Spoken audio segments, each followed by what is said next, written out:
नमस्कारम। आज फिर हम एक और महत्वपूर्ण विषय पर बात कर रहे हैं और आज का हमारा विषय है कि कई बार व्यक्ति को थका सा अनुभव होता है। कभी मानसिक स्तर पर बहुत थकान लगती है, कभी शारीरिक स्तर पर बहुत थकान लगती है और ये स्वाभाविक भी है। जब व्यक्ति कोई ऐसा कार्य करता है जिसमें उसकी अधिक ऊर्जा की खपत होती है तो थकान अनुभव होना स्वाभाविक है। लेकिन कई बार जितना हमने कार्य भी नहीं किया उससे अधिक हमें थकान लगती है। कई बार बैठे बैठे ही व्यक्ति थका थका सा अनुभव करना शुरू कर देता है। कभी मानसिक थकान तो कभी शारीरिक, उससे हमारी सजगता भंग होती है। हम पढ़ाई पर भी कई बार ध्यान नहीं दे पाते। हम कोई दूसरा कार्य कर रहे हैं तो उस पर भी व्यक्ति की उतनी सजगता नहीं रह पाती। तो क्या कारण है और क्या वो अभ्यास हो सकते हैं जो कि शारीरिक और मानसिक दोनों ही स्तर पर हमें ऊर्जा से युक्त रख सकते हैं। आप समझे कि कुछ शारीरिक स्थितियां हो सकती हैं जिसके कारण ऐसा अनुभव होता है व्यक्ति को, और कुछ मानसिक स्थितियां और कुछ अपने लाइफस्टाइल से संबंधित चीजें हम आपके साथ साझा करेंगे। सबसे पहले आप समझें कि कुछ ऐसी बीमारियां हैं जैसे कि अगर थायराइड की समस्या किसी को होती है तब हो सकता है। अगर किसी को एनीमिया है, एनीमिया एक ऐसी समस्या है जो कि आज के समय में बहुत बढ़ती जा रही है, क्योंकि ये पोषण की कमी के कारण होता है। जब हमारे शरीर को ठीक प्रकार से न्यूट्रिशन नहीं मिलते हैं, पूर्णता नहीं होती है आहार में, तब होता है। लाल रक्त कोशिकाएं अगर कम हो जाती हैं शरीर में तो ऐसी स्थिति होती है कि व्यक्ति को थका हुआ, चक्कर आना, ऐसी स्थितियां बनती हैं। अगर कोई व्यक्ति डिप्रेशन की अवस्था में रहता है, मानसिक तनाव उसे निरंतर बना रहता है, तो भी ऐसी समस्या हो सकती है। या फिर अगर कोई व्यक्ति शारीरिक स्तर पर सक्रिय नहीं है, यानी कि आप योगाभ्यास भी नहीं करते हैं, आपका कोई ऐसा कार्य भी नहीं है जो कि आपका परिश्रम मांगता है, शारीरिक तल पर एक्टिव रहते हैं, आप ऐसा कार्य नहीं है, बैठे बैठे कार्य कर रहे हैं, तो उस स्थिति में भी ये थकान की स्थितियां बनती हैं। तो आप समझ लें कि कुछ अभ्यास ऐसे जिनके साथ अगर आप श्वास प्रश्वास की सजगता और गति को जोड़ देंगे तो ये शारीरिक अवस्थाओं में सुधार होना शुरू हो जाएगा। साथ ही साथ हमने जो आपको कहा कि आहार की पूर्णता की तरफ भी ध्यान दें। अपने शरीर में कोई अगर रोग है आपके शरीर में तो उसको ठीक करने की तरफ भी ध्यान दें, और साथ ही साथ ये अभ्यास करेंगे तो सजगता बढ़ेगी, एकाग्रता बढ़ेगी, ऊर्जावान अनुभव करेंगे। ये सभी के लिए उपयोगी है। और जो मानसिक कार्य अधिक करते हैं, हमारे विद्यार्थी हैं या फिर अन्य कोई कार्य आप करते हैं, उनके लिए तो विशेष उपयोगी है। तो हम बढ़ते हैं अपने अभ्यास की तरफ। किस प्रकार से करना है, हम दो अभ्यास आपके साथ साझा कर रहे हैं।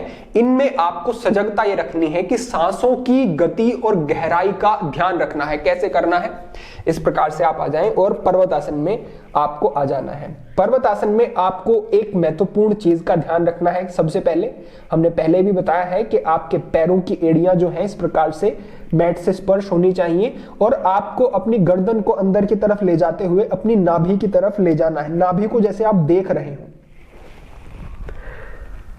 ऐसी अवस्था में आपको अपनी गर्दन को रखना है। अब यहां पर आपको मैं एक विशेष सजगता जो आपको रखनी है और जो समझना है वो ये है कि जब आप इस स्थिति में जाते हैं तो यहां पर आपको महसूस होगा कि आपका पेट अंदर की तरफ जा रहा है, जैसे नाभि ऊपर की तरफ जा रही है। जिस तरह से उद्यान बंद में एक व्यक्ति अनुभव करता है, उस प्रकार की स्थिति बनेगी जब आप ठीक प्रकार से पर्वतासन का अभ्यास करेंगे।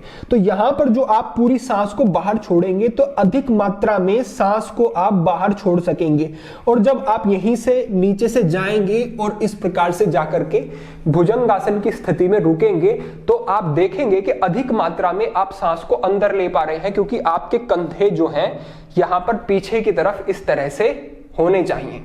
अब आप देखें कि आपके लंग्स को एक्सपेंड होने के लिए अधिक स्थान मिल रहा है, तो यहां पर आप समझ लें कि ज्यादा ऑक्सीजन अंदर ले सकते हैं, इनहेल कर सकते हैं। यहीं से फिर आपको करना है, पैरों को अंदर की तरफ लिया और फिर से सांस को पूरा बाहर छोड़ते हुए आपको पर्वतासन की स्थिति में आ जाना है। अब यहां पर अगर आपको बड़ी कठिनाई हो रही है इस प्रकार से नीचे से जाने में, तो आप सहजता से इस प्रकार से भी जा सकते हैं। पहले दंडासन में आ जाएं, फिर आप नीचे जाएं और फिर पूरा सांस भरते हुए आपको भुजंगासन की स्थिति में जाना है। फिर सांस बाहर छोड़ना शुरू किया और पर्वतासन में आते हुए पूरा सांस आपने बाहर छोड़ दिया।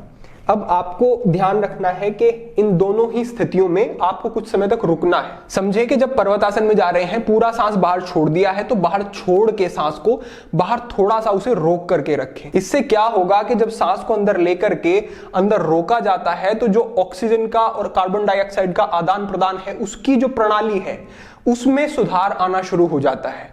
उसके लिए समय मिलना शुरू हो जाता है और ज्यादा लाभ प्राप्त किए जा सकते हैं। साथ ही साथ जब आप प्रातःकाल इन अभ्यासों को कर रहे हैं तो समझे कि प्राणवायु का स्तर उस समय पर बढ़ा हुआ होता है हमारे पर्यावरण में भी, तो समझे कि आपने वहां से अधिक मात्रा में प्राणवायु को अपने शरीर में ले लिया। तो ये दो अभ्यास अमूल्य अभ्यास हैं और हमारे लिए भी ये अत्यंत प्रिय हैं। जब हम अभ्यास करते हैं तो इनके प्रति हम विशेष सजगता रखते हैं कि श्वासों की गति और अभ्यास दोनों को समझ के ही अभ्यास किया जाए। यूं ही अभ्यास कर रहे हैं कोई लाभ नहीं है, श्वास प्रश्वास की गति सजगता को भी ध्यान में रखना है। आगे बढ़ते हुए आगे जो आपको अभ्यास करना है वो बड़ा सरल है और विशेष लाभ आपको देगा। मानसिक समस्याएं अगर किसी को है, चिंता तनाव की समस्या है, मस्तिष्क की उतनी प्रखरता सजगता नहीं बनी हुई है, तो आप समझें कैसे करना है। आपको इस प्रकार से अंगूठे से अपनी दाईं नासिका को बंद कर लेना है और बाईं नासिका से 5 बार सांस अंदर बाहर इनहेल एक्सहेल आपको करना है। उसके बाद अपनी बाईं नासिका को बंद करना है और दाईं से इनहेल एक्सहेल करना है। फिर आपको सहजता से बैठ जाना है और दोनों नासिकाओं से सांस को अंदर लेना है और बाहर छोड़ना है। ये आपका एक चक्र हुआ। इसके बाद दूसरा, तीसरा, चौथा, पांचवा, इस प्रकार से इसको बढ़ाते आपको जाना है। विशेष लाभ प्राप्त होंगे। तो इसी सजगता से आपको ये अभ्यास करना है। इसकी आवृत्ति को आप बढ़ाते जाएं, 2, 3, 4, 5, जितना भी आपके पास समय है और सुविधा है उसके अनुसार करें। जैसे ही करते हैं आंखें बंद करके सहजता से करना है तो आपको तुरंत ही एक मानसिक शांति अनुभव होगी और अच्छा अनुभव होगा आपको, और लाभ जो अन्य प्राप्त होंगे वो निरंतर प्राप्त होते रहे। इससे आगे बढ़ते हुए जो अभ्यास करना है वो है नाड़ी शोधन प्राणायाम का अभ्यास। अब नाड़ी शोधन का जो अभ्यास है वो विस्तृत है, आप पहले देख भी चुके होंगे।